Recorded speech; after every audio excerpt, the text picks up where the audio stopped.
Welcome to Coruzant Technologies, home of the Digital Executive Podcast. Do you work in emerging tech, working on something innovative, maybe an entrepreneur? Apply to be a guest at www.coruzant.com/brand. Welcome to the Digital Executive. Today's guest is Dr. John LaPuma. Dr. John LaPuma is a physician, author, and systems thinker working at the intersection of human biology and modern performance. A board-certified internist and two-time New York Times best-selling author, he is also a professionally trained chef and regenerative farmer. He pioneered culinary medicine, co-teaching the first course in a U.S. medical school, an approach now integrated into the majority of medical schools nationwide and globally. Dr. LaPuma has hosted over 120 episodes of Lifetime TV's Health Corner as Chef MD and has been featured by Fast Company, Healthline, PBS, The Washington Post, and The Wall Street Journal. In his new book, Indoor Epidemic, which was released in March 2026, presents a practical model for reversing the physiological cost of modern indoor life and building scalable strategies for healthier, higher performing individuals and organizations. Well, good afternoon, John. Welcome to the show. Brian, great to be here. Awesome. Thank you, my friend. I appreciate it. I know you're hailing out of Santa Barbara. I'm in Kansas City. I used to live in Orange County, so I was just a little drive from you, but I love that area up there. And I appreciate you making the time. 2 time zones, a bunch of calendars and PR, et cetera. We're here. So thank you jumping in. John, you've built a unique career as a physician, chef, author, and farmer. What experiences shaped your journey to pioneering culinary medicine and your broader approach to health? Culinary medicine blends the art of cooking with the science of medicine to create restaurant quality meals that help to prevent and treat disease. I taught the first class in the country with my friend Mike Roizen, the founder of the Cleveland Clinic Wellness Center over 20 years ago, and it's now taught in over 80% of American medical schools. I think the same is going to happen with nature as medicine, which, as you know, is the topic of my new book, Indoor Epidemic, which I uses circadian biology to help people optimize and neuro-optimize for high-stakes decision-making. That's amazing. I appreciate that. Being food, I know I worked in healthcare on the tech side, so I got exposed to a lot of different things in that industry. But I like your message. Food is health. It really should be. I know we, as a physician, John, you talked about, you were taught a lot in pharmacology school and a bunch of other things. And I know you're taking a little bit different approach here. And I really, really appreciate that. You were instrumental in bringing culinary medicine into mainstream and medical education. Why is food such a critical and often overlooked component of healthcare? I think because people think of food as eating for all the reasons that we eat badly. We eat for convenience. We eat for loneliness or sadness. We eat because it's time. We eat because it seems like fun. We eat because we need a companion. The opposite actually is true about going outdoors for intentional reasons. We fear going outside. A quarter of people are afraid of spiders. And people who do go outside think, oh, I'm already outside, I don't need it.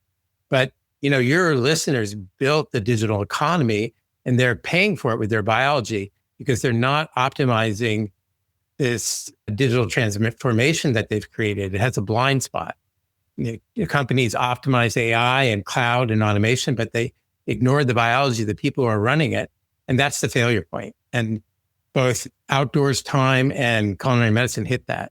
Thank you. You touched on some foundational things, the basics, right? Humans need to get back to that. Biology is such an important foundational piece of our entire livelihood. And I get it. You're as a physician, I'm in the tech space. As an executive, it was go, go, go. And yeah, we build a digital economy, like you said, but there's so many things that we forget to do. And being outside is so important. And it's hard to do in some areas of the country, but we get it. It is. Right. I lived in Chicago for 16 years. I spent 10 years in New York as well. I know what bad weather is. And yet what we miss is that having our morning light reset, having reinforcement of that during the day, and having evening time off screens and away from screens is not just kind of a wellness perk. It's an essential part of high stakes decision making. You can focus on how light and air and timing directly regulate cortisol and heart rate variability and executive function for sharp decision making if you know how to do this. So this is Indoor Epidemic. My new book is actually a clinically grounded framework for improving resilience and energy for high output teams. But without the need for apps or more supplements, those things are great, but they don't get to the core issue. And the core issue is what's really hurting workers who are not just burned out, they're digitally saturated and have a recovery deficit. Thank you for sharing. Appreciate that. John, in your latest book, Indoor Epidemic, you just mentioned that. You argue that modern indoor lifestyles are driving chronic disease. What are the most surprising findings that led you to this conclusion? It's that indoor time where we are 93% of the time is actually a hidden driver of productivity loss, especially in tech-centric organizations.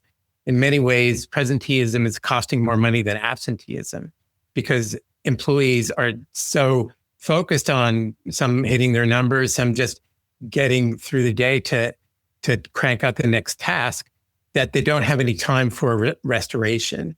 And that's not an employer failing.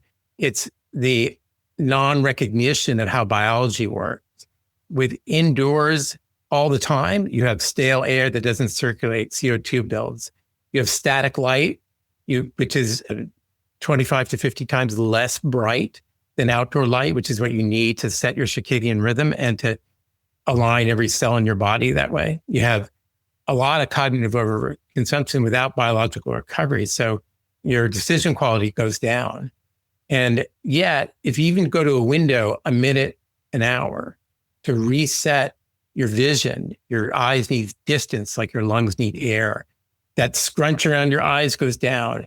Your headache goes down. You can go back and function and do the prefrontal cortex work, the decision-making work that we actually need to do in front of screens, but have a little bit of restoration during the day. Thank you. I appreciate that. And you highlighted some things that I think are pretty simple. Like you said, go to the window, get several minutes of light that way, because the light indoors is absolutely at least half of that. But resetting that circadian rhythm, like you talked about, I think is really, really important. We get caught up in this crazy world called work is first, right? So I appreciate that.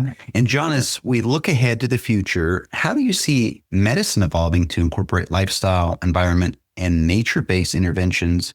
And what role will concepts like outdoor RX play in the future of healthcare? Well, I think that as culinary medicine started over 20 years ago with us teaching the first class at SUNY Upstate in New York, and now it being taught in 80% of medical schools nationwide and actually worldwide, I think nature's medicine will evolve that way too, with this chronobiological circadian underpinning.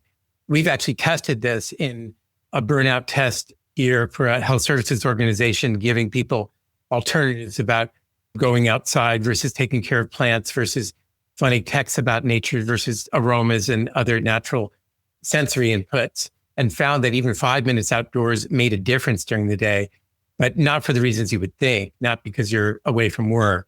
It's instead because your brain is getting other information that you're often missing if you're just simply indoors. So I think medical curricula are already beginning to integrate this. I just spoke with a reporter for NPR who asked me about forest bathing, which has a whole chapter in the book, which is not taking a bath in the forest. It really should be called neural optimization in a high sensory environment instead of forest bathing. And she was going to a class at the Harvard Arboretum. So there is a real interest and passion for knowing a little more about our environment. But what most people don't get is that indoor life is breaking our workers and breaking us in a way that hurts us instead of adds to productivity. And just specific targeted outdoor doses, really microdoses of recovery for your team, specific nature interventions can be a high yield, zero cost kind of intervention that improves presenteeism and reduces absenteeism in ways that I think we're beginning to understand the biology of in medicine, and that business is beginning to adopt already. That's amazing. And thank you for sharing. You did mention several times, I just want to highlight improving presenteeism and reducing absenteeism. I thought that was interesting. The theme a little bit throughout the podcast here, but I love what you talked about today. Getting outdoors is going to help fix the individual human, but also I really think will help society as well as a whole. There's just a lot of toxic things coming at us at all angles. So I appreciate that, and definitely going to pick up your book, Indoor Epidemic. So thank you. And John, it was such a pleasure having you on today, and I look forward to speaking with you real soon. Thanks so much. The protocol's in the book. There are 250 ways to do this. Pick it up and check it out. Bye for now.